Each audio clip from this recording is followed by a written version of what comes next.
ختیجہ بنت خلید انتہائی شریف النفس اور صاحب حیثیت خاتون تھیں۔ مکہ میں ان کا خاص مقام اور رتبہ تھا اور قریش کے عوام و خواص سبھی انہیں نہایت عزت و عظمت کی نگاہ سے دیکھتے تھے۔ حضرت ختیجہ رضی اللہ عنہا کا سلسلہ نسب 5ویں پشت میں رسول اللہ صلی اللہ علیہ وآلہ وسلم کے خاندان سے جا ملتا ہے۔ وہ بیوہ تھیں۔ اپنی شرافت نفس، پاکیزگی، اخلاق اور عفت و عصمت کی وجہ سے زمانہ جاہلیت میں بھی لوگ انہیں طاہرہ کے لقب سے پکارا کرتے تھے۔ حضرت ختیجہ رضی اللہ عنہا کا کاروبار اس قدر وسیع پیمانے پر تھا کہ اہل مکہ کا جب کوئی تجارتی قافلہ روانہ ہوتا تو اس میں اکثریت حضرت ختیجہ کے مال و اسباب سے لدے ہوئے اونٹوں کی ہوتی۔ اپنے کاروباری امور کی انجام دہی اور نگرانی کی غرض سے حضرت ختیجہ مختلف اشخاص کی خدمات حاصل کیا کرتی تھیں۔ انہی دنوں حضرت ختیجہ کو جب رسول اللہ صلی اللہ علیہ وآلہ وسلم کی راست بازی اور امانت و دیانت کی خبریں ملیں تو انہوں نے آپ کو یہ پیغام بھجوایا کہ آئندہ جو تجارتی قافلہ مکہ سے ملک شام کے لیے روانہ ہوگا اس کی نگرانی آپ صلی اللہ علیہ وآلہ وسلم کریں گے، ساتھ ہی معقول معاوضے کا بھی وعدہ کیا۔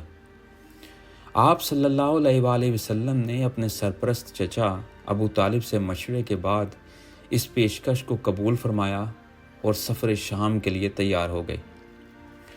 چنانچہ آپ صلی اللہ علیہ وآلہ وسلم حضرت ختیجہ رضی اللہ عنہا کا مال تجارت لے کر ملک شام کی طرف روانہ ہوئے۔ توفیق الہی سے اس سفر میں بہت زیادہ منافع ہوا۔ حضرت ختیجہ رضی اللہ عنہا نے میسرہ نامی اپنا ایک غلام بھی اس سفر میں آپ صلی اللہ علیہ وآلہ وسلم کے ہمراہ روانہ کیا۔ اس نے واپس مکہ پہنچنے پر حضرت ختیجہ کے سامنے آنکھوں دیکھا حال بیان کیا۔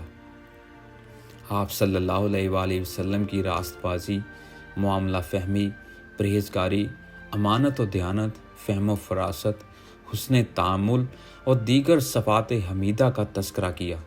یہ سب کچھ حضرت ختیجہ کے لیے انتہائی فرحت و مسرت اور اطمینان کا باعث بنا۔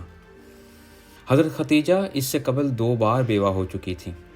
دوسری بار بھی جب وہ بیوہ ہو گئیں تو ان کے مقام اور رتبے اور مال و دولت کی وجہ سے بڑے بڑے سرداران قریش متعدد بار انہیں پیغام نکاح بھجوا چکے تھے، لیکن حضرت ختیجہ اپنی ذہانت و فہم و فراست کی وجہ سے اس حقیقت کو خوب جان چکی تھیں کہ ان میں سے کوئی بھی مخلص نہیں ہے۔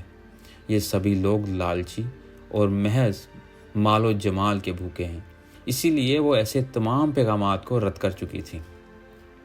ایسے میں رسول اللہ صلی اللہ علیہ وآلہ وسلم جب حضرت ختیجہ کا مال تجارت لے کر گئے اور اس سفر میں منافع بہت زیادہ ہوا، اور پھر یہ کہ سفر سے واپسی پر آپ صلی اللہ علیہ وآلہ وسلم نے حضرت ختیجہ کو اس تجارت کا حساب و کتاب پیش کیا اور چپ چاپ چل دیے۔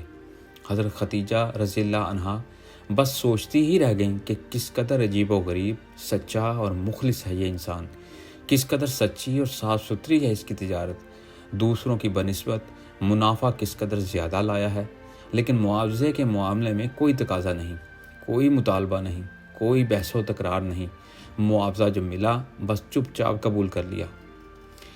حضرت ختیجہ رضی اللہ عنہا کے لیے یہ سب کچھ انتہائی باعث حیرت تھا۔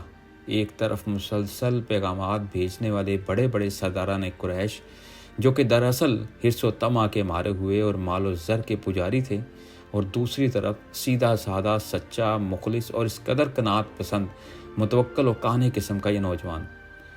حضرت ختیجہ رضی اللہ عنہا کو آپ صلی اللہ علیہ وآلہ وسلم کی یہی ادا بھا گئی اور وہ سمجھ گئیں کہ یہی تو ان کی وہ متاع گمشدہ ہے جس کی وہ مدت سے متلاشی تھی۔ تب حضرت ختیجہ نے اپنے دل کی بات اپنی ایک خاص رازدار سہیلی نفیسہ بنت منبع سے کہی اور انہیں آپ صلی اللہ علیہ وآلہ وسلم کی طرف پیغام نکاح لے کر جانے کو کہا۔